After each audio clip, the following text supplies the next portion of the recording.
فرعون کی ہلاکت کے بعد بنی اسرائیل اس کے پنجے سے آزاد ہو کر سب ایمان لے آئے، اور حضرت موسیٰ علیہ السلام کو اللہ تعالیٰ کا یہ حکم ہوا کہ وہ 40 راتوں کا کوہ طور پر اعتکاف کریں،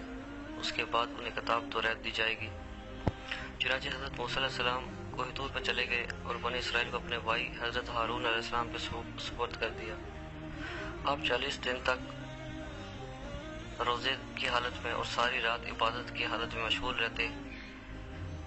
اور ادھر سامری کو بنی اسرائیل کو گمراہ کرنے کا موقع مل گیا۔ سامری جادوگر کون تھا؟ بنی اسرائیل میں ایک نطفہ ناطقی جسے عرف عام میں حرامی شخص کہا جائے تو کم نہ ہوگا، جس کا نام سامری تھا۔ وہ طبعی طور پر گمراہ کن آدمی تھا۔ اس کی ماں نے برادری کی رسوائی اور بدنامی کے ڈر سے اس کو پیدا ہوتے ہی پہاڑ کی غار میں چھوڑ دیا، اور حضرت جبرائیل علیہ السلام نے اللہ کے حکم سے اس کو اپنی انگلی سے دودھ پلا پلا کر پالا۔ اس لیے یہ حضرت جبرائیل علیہ السلام کو پہچانتا تھا۔ اس کا پورا نام موسیٰ صابری تھا، اور حضرت موسیٰ علیہ السلام کا نام بھی موسیٰ تھا۔ موسیٰ صابری کو حضرت جبرائیل علیہ السلام نے پالا، اور حضرت موسیٰ علیہ السلام کی پرورش فرعون کے گھر میں ہوئی، مگر خدا کی شان کہ فرعون کے گھر میں پرورش پانے والے موسیٰ علیہ السلام کو تو اللہ تعالیٰ نے رسول بنا دیا، اور حضرت جبرائیل علیہ السلام کا پالا ہوا موسیٰ سامری کافر ہوا، اور بنی اسرائیل کو گمراہ کر کے اس نے بچڑے کی پوجا پر لگا دیا۔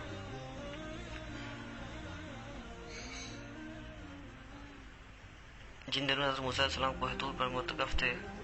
سامری نے آپ کی غیر موجودگی کو غنیمت جانا اور یہ فتنہ برپا کر دیا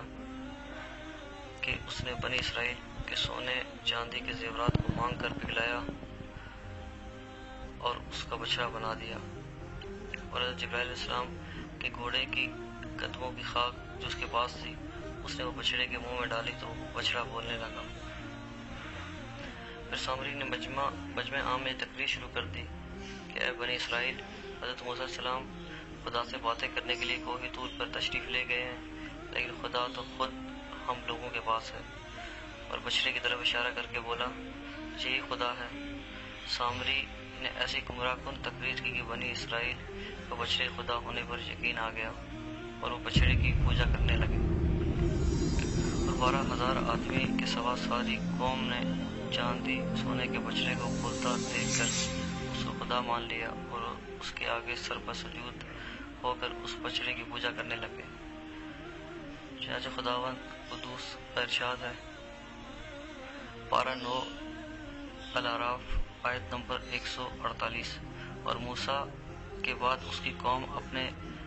زیوروں سے ایک بچڑا بنا بیٹھی، بے جان کا دھڑکا تھا، وہ گائے کی طرح آواز کرتا تھا۔ جب 40 دنوں بعد حضرت موسیٰ علیہ السلام خدا عزوجل سے ہم کلام ہو کر اور توریت شریف ساتھ لے کر بستی میں تشریف لائے اور قوم کو بچڑے کی پوجا کرتے ہوئے دیکھا تو آپ بے حد غضب اور جلال میں آ گئے۔ آپ نے جوش غضب میں اپنے بھائی حضرت ہارون علیہ السلام کی داڑھی اور سر کے بال پکڑ کر گھسیٹنا اور مارنا شروع کر دیا، اور فرمانے لگے، کیوں تم نے ان لوگوں کو اس کام سے نہیں روکا؟ حضرت ہارون علیہ السلام معذرت کرنے لگے، جیسا کہ قرآن مجید میں ہے، کہا اے میری ماں جائے، قوم نے مجھے کمزور سمجھا اور قریب تھا مجھے مار ڈالتے، تو مجھ پر دشمنوں کو نہ ہنسنا اور مجھے ظالموں میں نہ ملانا۔ حضرت ہارون علیہ السلام کی معذرت سن کر حضرت موسیٰ علیہ السلام کا غصہ ٹھنڈا پڑ گیا۔ اس کے بعد آپ نے اپنے بھائی حضرت ہارون علیہ السلام کے لیے رحمت اور مغفرت کی دعا فرمائی۔ پھر آپ نے اس بچڑے کو توڑ پھوڑ کر اور جلا کر اس کو ریزہ ریزہ کر کے دریا میں بہا دیا۔ پھر اللہ کا یہ حکم نازل ہوا کہ جن لوگوں نے بچڑے کی پرستش نہیں کی وہ لوگ بچڑے پوجنے والوں کو قتل کریں۔ چنانچہ 70,000 بچڑا پوجنے والوں کو قتل کر دیا گیا۔ اس کے بعد یہ حکم نازل ہوا حضرت موسیٰ علیہ السلام 70 آدمیوں کو منتخب کر کے کوہ طور پر لے جائیں،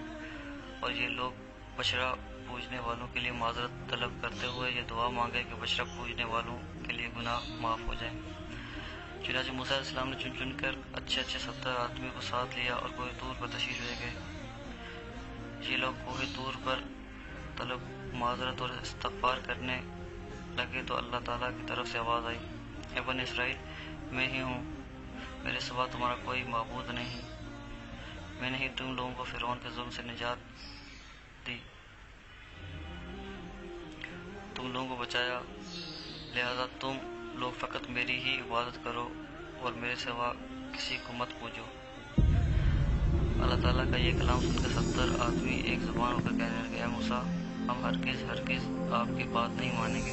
جب تک ہم اللہ تعالیٰ کو اپنے سامنے نہ دیکھ لیں۔ یہ 70 آدمی اپنی ضد پر بالکل اڑ گئے کہ ہم نے آپ کو اپنے خدا کا دیدار کرنا ہے، ورنہ ہم ہرگز نہیں مانیں گے۔ خداوند عالم نے فرمایا، حضرت موسیٰ علیہ السلام نے ان لوگوں کو بہت سمجھایا، مگر یہ شریر و سرکش لوگ اپنے مطالبے پر اڑ گئے، یہاں تک کہ اللہ تعالیٰ نے اپنے غضب اور جلال کا اظہار اس طرح فرمایا کہ ایک فرشتہ آیا اور اس نے ایک ایسی خوفناک چیخ ماری کہ خوف و ہراس سے لوگوں کے دل پھٹ گئے اور یہ 70 آدمی مر گئے۔ پھر حضرت موسیٰ علیہ السلام نے خداوند سے کچھ گفتگو کی اور لوگوں کے لیے زندہ ہونے کی دعا کی تو یہ لوگ زندہ ہو گئے۔